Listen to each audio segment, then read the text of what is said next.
بحوالہ صحیح مسلم حدیث نمبر 1841، رسول اللہ صلی اللہ علیہ وآلہ وسلم نے ارشاد فرمایا کہ کسی بھی انسان کے لیے نازیبہ بات یہ ہے کہ وہ کہے کہ میں فلاں فلاں آیت بھول گیا ہوں، بلکہ وہ بھلوا دیا گیا ہے۔ قرآن کو یاد کرتے رہو، کیونکہ وہ لوگوں کے سینوں سے دور بھاگنے میں رسیوں سمیت بھاگ جانے والے اونٹوں سے بھی بڑھ کر ہے۔ تو سامعین کرام، بیان کردہ حدیث سے ہمیں پتہ چلتا ہے کہ قرآن کو یاد کر کے بھلا دینا کس قدر جو ہے نا انسان کی بدبختی کی علامت ہے۔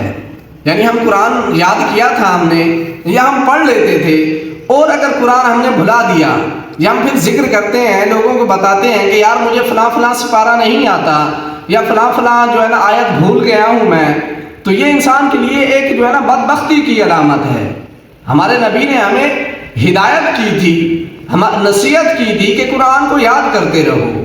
اگر قرآن آپ کے سینوں سے دور بھاگ گیا تو اس کا یہ مثال دی کہ جیسے رسیوں سمیت اونٹ بھاگ جاتا ہے، یہ اس سے بھی بڑھ کر ہے۔ قرآن کو جانے نہیں دینا، قرآن کو یاد کرتے رہنا ہے، اپنے سینوں کے اندر محفوظ رکھنا ہے، اور کسی سے ذکر بھی نہیں کرنا کہ میں فلاں فلاں آیت بھول گیا ہوں۔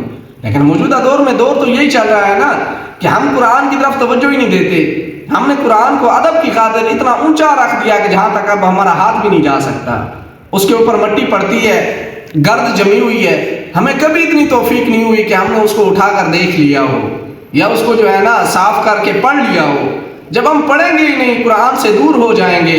وہ معزز تھے زمانے میں مسلمان ہو کر، اور تم خوار ہوئے زمانے میں تارک قرآن ہو کر۔ تو ہم نے صرف قرآن کو پڑھنا جب چھوڑ دیا تو ہم ذلیل و رسوا ہو گئے۔ قرآن تو ہمارے لیے ہدایت کا سرچشمہ تھا، قرآن تو ہمارے لیے ایک